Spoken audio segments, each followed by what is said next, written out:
Hello, I'm Lenny the 3rd, and welcome to my channel. I, like many other people, am not perfect, but you see, I am a gamer. To cope with this, I've decided to create a YouTube channel to share my experiences with being a gamer, my making video essays, and my casual videos on my broad thoughts and feelings on things, like with this video. To start off my channel, I decided to make a top 5 of my favorite games, as an introduction of sorts, giving you a glimpse into my mind by showing you what I consider to be my favorite games ever, starting with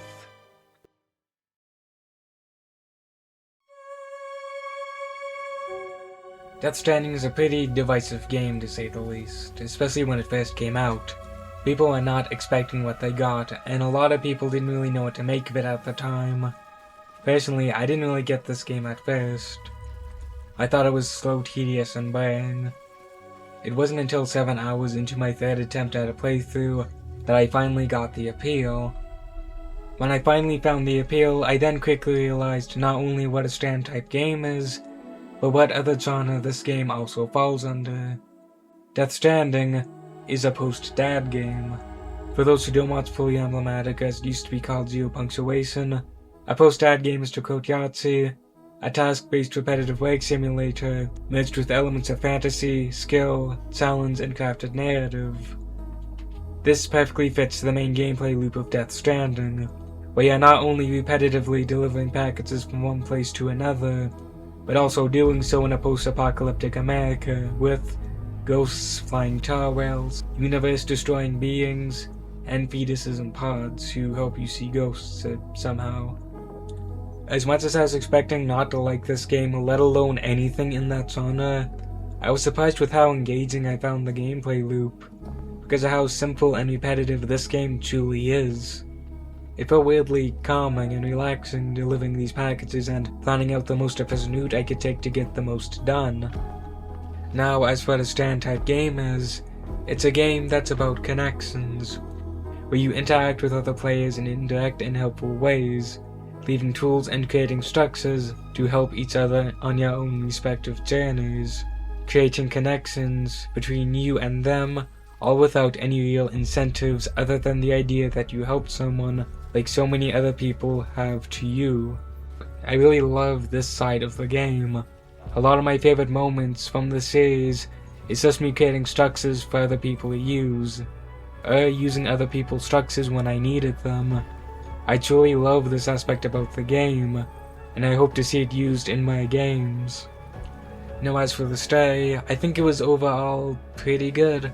The writing can feel rather stilted and unnatural a lot of the time, but despite that I still found myself enjoying it quite a bit. I really liked Sam's journey of reconnecting America and reconnecting himself with humanity, with the aforementioned fetus in its Lou, as well as everyone else he met along the way. This is a very intimate story that I feel is let down a bit thanks to its less than stellar writing, but despite that, I still really connected with it and enjoyed it a lot.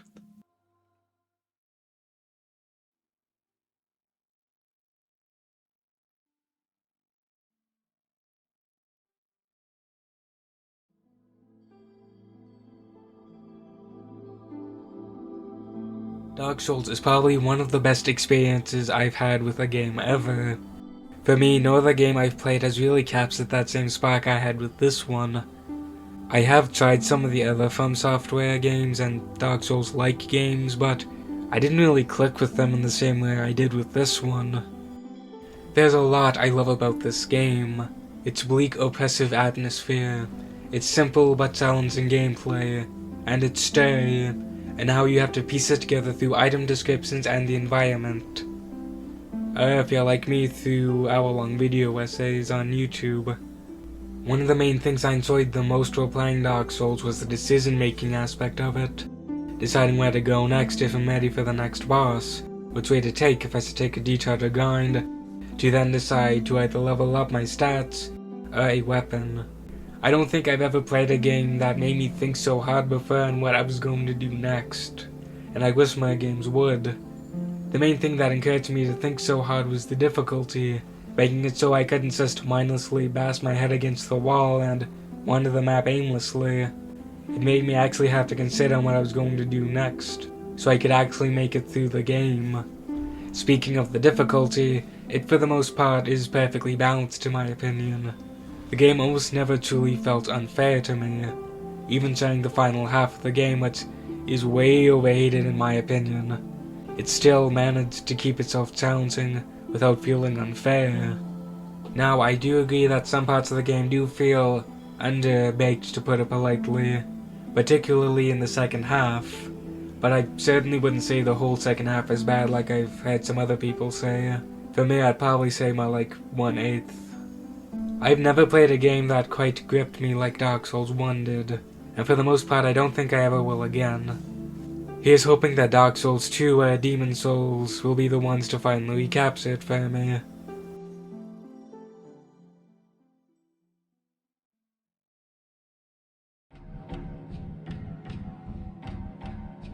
Max Payne is one of the most charming games I've ever played.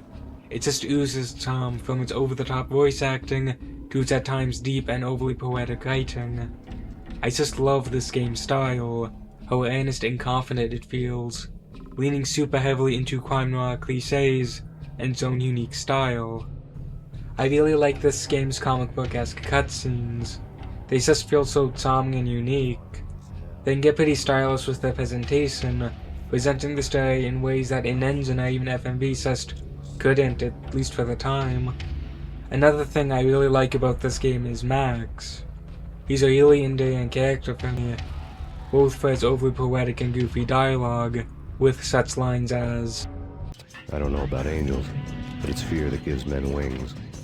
Outside, the mercury was falling fast. It was colder than the devil's heart, raining ice pitchforks as if the heavens were ready to fall. Staggering on the mill roof in ice and snow and wild wind, I was a ninja. My kung fu was strong. I wasn't kidding anybody. At best, I was Superman on Kryptonite about to fall through a skylight, down to where it was all going down. And for his more sad, contemplative moments, what this game mostly does a pretty good job at showing. Now to talk a little bit about the gameplay, I think it's really fun and enjoyable despite some of its prominent flaws, like its difficulty scaling, which is some of the worst I've seen in any game ever, amping up to higher levels very quickly, making the game feel flat out unfair at times. Or the dream levels, which are really annoying to play through despite how cool they can be. The gameplay, while nowhere near as polished and refined as its sequels, is still really fun. The shooting still feels good, and bullet time is still really fun to use. Speaking of bullet time, that's the main gimmick of the series. It's Matrix-esque slow motion shooting. This mechanic is really fun to use and master. Personally, I think this mechanic peaked with Max Payne 3, but I still think the bullet time in this game holds up pretty well. In conclusion, I just absolutely love this game. It's just so charming, not to mention it's just really fun. I really wish Deep Dive as some other studio would just remastered already, so people wouldn't have to perform some ancient voodoo to get it running on modern operating systems.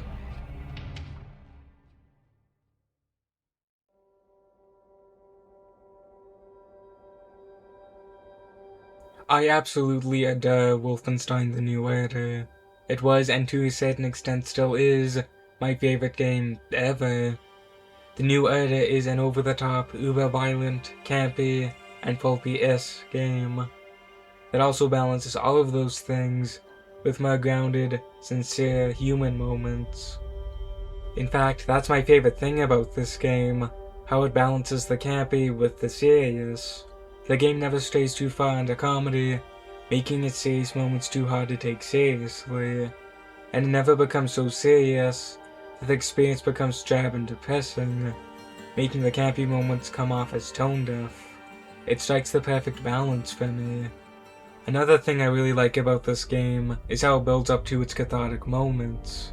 It has you watch all of these atrocities the team is committing, showing you just how truly awful they are, to then give you a giant executioner mech with miniguns and a rocket launcher, letting you go nuts, creating a greater feeling of catharsis than if you were just given the mech without any of the build-up. My favorite thing about this game isn't the gameplay, even its story, but its characters. The game does a fantastic job at characterizing them all, even the ones with barely any screen time, telling you everything you need to know about them, and showing off their personalities really well. There isn't a single character that I disliked. Well, disliked as in I thought they were poorly written anyway. The gameplay of the new era is overall pretty good. It has its flaws, but at its core it's still a pretty fun game. I love how punching tactile the shooting feels. I also absolutely love how this game handles leaning. It just feels way more dynamic than it has in any other game for me. Now, I do have a lot of problems with this game, but most of my problems are more or less just nitpicks. The only real big problem I have with this game is that the stealth isn't really that good. It's just flat, with little to no depth to make it interesting. It's just kinda a standard stealth and a non-stealth game gameplay. It's just alright, if not kinda boring. I have a lot to say about the new era, too much to easily fit in this one segment. Maybe one day I'll give the new era its own video, so I can give it the proper glazing it deserves. But for now, this brief summary of a few things I like will have to do.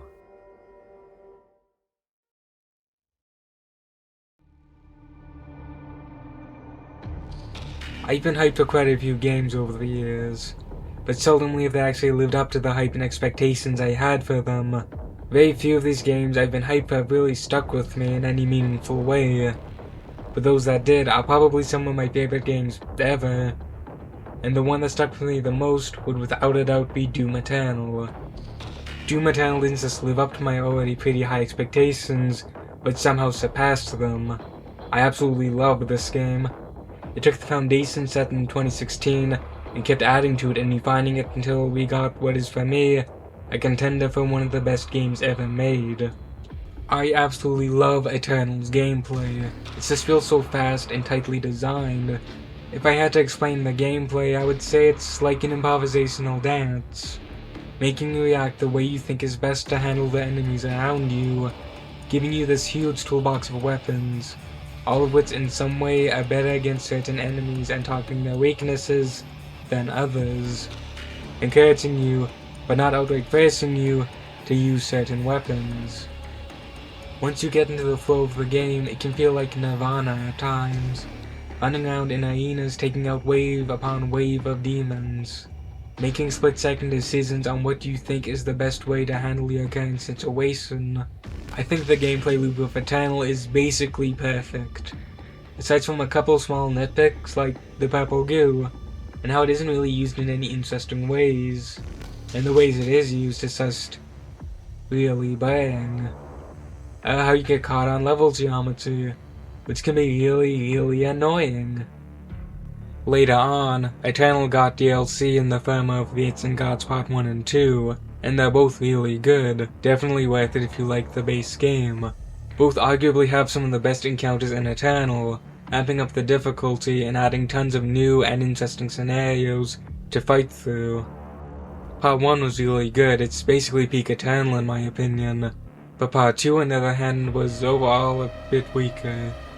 It still has a good deal of fantastic encounters, but the final boss and ending were both pretty disappointing, but certainly nowhere near enough to ruin my enjoyment of the rest of the game. I absolutely love this game. This is and will most likely be my #1 even after I die, because you know what they say, Doom is forever. You're beautiful when you're dying. Stop eyeballing me. I'm not gonna fight you. I'm gonna kick your ass. Rest in pieces. Yippee-ki-yay, motherfucker.